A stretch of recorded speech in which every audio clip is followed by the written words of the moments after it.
सुबह के बज चुके हैं 4:30। तो मैं थोड़ा बाहर घूमी हूँ अपनी बालकनी में।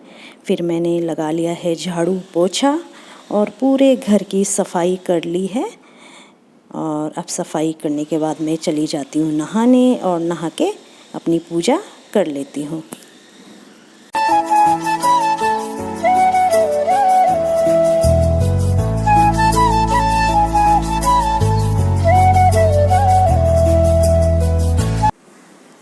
हरे Krishna, Radhe Radhe. Welcome back to my YouTube channel. Hare Krishna जप क्यों और कैसे करें।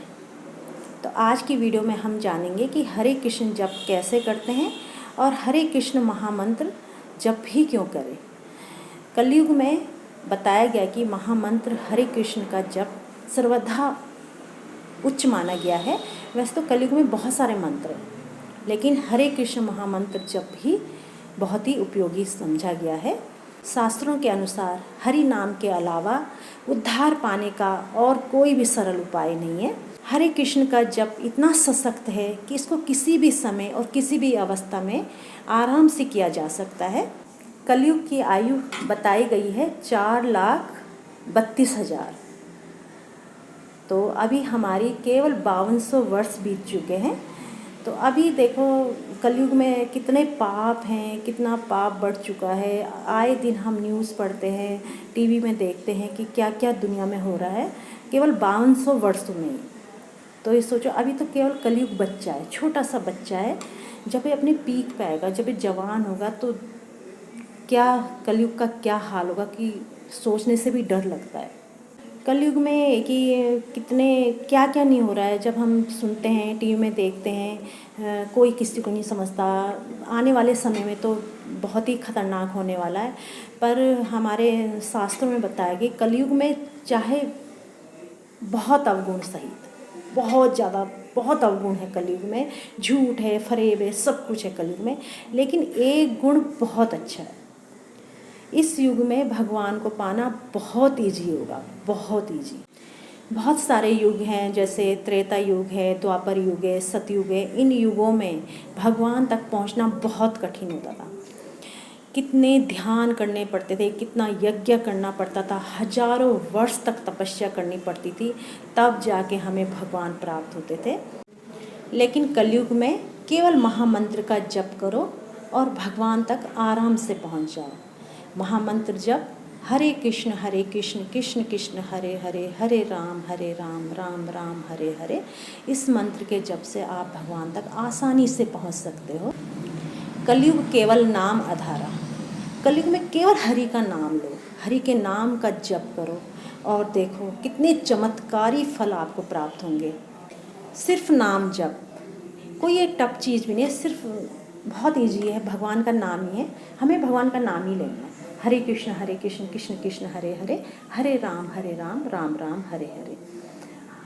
और देखना इसके रिजल्ट इतने अच्छे मिलेंगे आपको, और इतना आसान सब कुछ लगेगा आपको ज़िंदगी में। ये बहुत ही इजी युग है भगवान को पाने का और भगवान तक पहुंचने का। तो अब मैं आपको बताती हूँ कि माला जप कैसे करते हैं। ये है तुलसी माला, 108 बीड्स वाली तुलसी माला। ये मेरी जप माला है, तो मैं इसी से जप करती हूँ।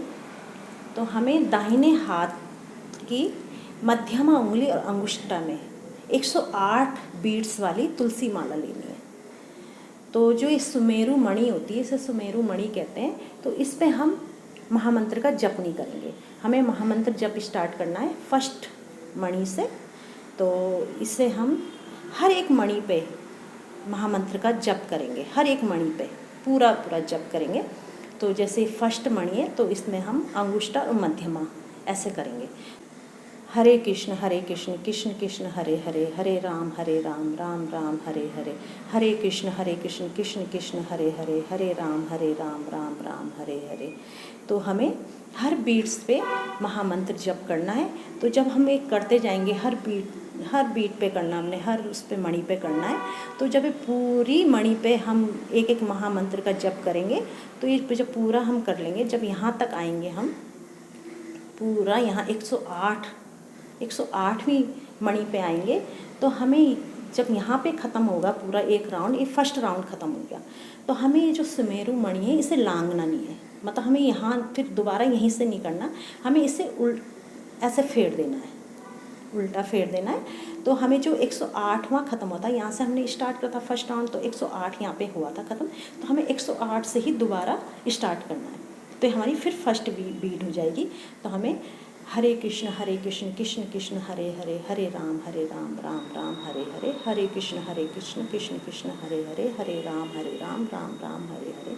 तो हमारा ये दूसरा राउंड स्टार्ट हो जाएगा, तो हमारा ये दूसरा राउंड स्टार्ट हो जाएगा। तो ऐसे हमें करना है, तो हमारे जप कंप्लीट हो जाएगा। इसे हमने नीचे नहीं रखना है, मतलब नीचे नहीं टच होनी चाहिए माला, बस हमें ऐसे ऊपर ही रखना है और ऊपर करके ही जप करना चाहिए, जैसे हमारे हृदय के टच होता रहे। तो ये हो गया जप करने का तरीका। मैं सच कहूँ तो जब से मैंने माला जप करी, मैं अपना एक्सपीरियंस बता रही हूँ, जब से मैंने माला जप करी है तो मुझे तो बहुत शांति मिली है, बहुत ज़्यादा।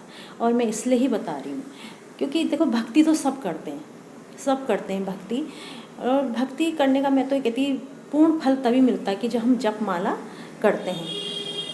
पुराने समय में लोग भक्ति इसी से करते थे, उनकी भक्ति जप से ही होती थी, तपस्या करते, ध्यान करते थे, हरि का नाम लेते थे, तब जाके उनका जप पूरा होता था, भगवान तक पहुंचने का रास्ता उन्हें मिलता था। तो हमें भी जप माला जरूर करनी चाहिए।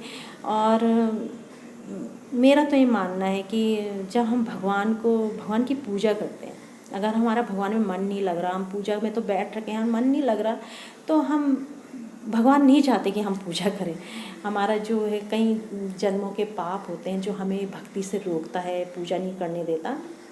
और हमारा अगर मन लग रहा है भक्ति पे, अगर हमारा मन लग गया भक्ति पे और हमें अच्छा लगता है भक्ति करते हुए, तो ये सोचो कि हमने भगवान को नहीं चुना। हम कहते हैं ना कि हम इस भगवान की पूजा करते हैं, उस भगवान की पूजा, हम भगवान को नहीं चुनता, भगवान हमें चुनते हैं अपनी भक्ति के लिए, उन्होंने हमें चुना है। और मैं बहुत खुशनसीब हूँ, बहुत शुक्रगुजार हूँ अपने कृष्ण भगवान की, जिन्होंने मुझे अपनी भक्ति का मौका दिया। और जब से मैंने उनकी भक्ति करी मुझे तो बहुत संतुष्टि मिली है, बहुत संतुष्टि। मैं हर किसी को बताती हूँ, हर किसी से बोलती हूँ कि आप कृष्ण की भक्ति करो, राधे की भक्ति करो, श्रीमती राधा रानी की पूजा करो, तो देखना आपको बहुत ही जीवन में चमत्कारिक फल मिलेंगे और संतुष्टि होती है ज़िंदगी में। देखो सुख दुख तो ज़िंदगी में आएंगे, जो हमारे पिछले कर्म हैं वो हमें आएंगे, है ना। लेकिन ऐसा होता है भक्ति ऐसी होती है जैसे एक छाते का काम करती है। जैसे बारिश होती है ना, बारिश बाहर हम बारिश लग रखी है, हमने जाना है कहीं, अगर हम ऐसे जाएंगे तो हमें परेशानी होगी, हमें झेलना पड़ेगा हम बारिश से। लेकिन अगर हम छाता खोल देंगे तो बारिश रुक जाएगी ना। तो यही होता है, एक छाते का काम करती है भक्ति। कितने भी दुख आ जाए, अगर हमें छाता खोल देते, भक्ति करने लग जाते, तो हमें वो उस चीज़ से लड़ने की शक्ति देता है, सहन करने की शक्ति देता है और हमें बचाता है, हर समस्या से हमें बचाता। आएंगी समस्याएं, लेकिन वो हमें अपने हाथों में रखेगा भगवान और हमें समस्याओं से दूर रखेगा। वो आएगा लेकिन हवा की तरह चला जाएगा। बस यही होता है। कहते हैं ना, जो हमारे कर्म होते हैं वो आते हैं, चाहे हम भक्ति करें, पूजा पाठ करें, आते हैं। लेकिन जहाँ हमें 10 थप्पड़ पड़ने हो ना, वहाँ हमें केवल 2 ही पड़ेगा। बस यही होता है, भक्ति में इतनी शक्ति होती है कि हमें ज़्यादा दुख नहीं सहन करना पड़ेगा। थोड़ा बहुत तो ये कि चलता ही रहता है ज़िंदगी में। बस इसी के साथ आप भी ध्यानपूर्वक और एकाग्रता से भक्ति करें। जय श्री कृष्ण, राधे राधे। अब कर लेती हूँ मैं नाश्ता बनाने की तैयारी। तो यहाँ मैंने बनाई है आज बीन्स की सब्जी और आलू के गुटके। बच्चे कह रहे थे कि मम्मी आलू के गुटके बना लो, तो चलो मैंने कहा आलू के गुटके भी बना ही लेती हूँ। 2-3 आलू मेरे कल के उबले हुए थे रात के, तो बीन्स की सब्ज़ी तो मैंने बनाई रखी थी, तो मैंने कहा आलू के गुटके भी बना लेती हूँ। तो बस ये सब्ज़ी तो बनी गई है, अब सिर्फ रोटी बनानी रह गई है, तो रोटी भी बना लूँगी। और साथ में बनाई मैंने पुदीना और कच्चे आम की चटनी। तो बस इसी के साथ मैं अपने ब्लॉग का यहीं एंड करती हूँ। आप सदा मुस्कुराते रहो, हंसते रहो और अपनों को भी हमेशा खुश रखो। इसी के साथ मैं अब आपसे विदा लेती हूँ, फिर मिलती हूँ आपसे नेक्स्ट ब्लॉग पे। तब तक के लिए बाय।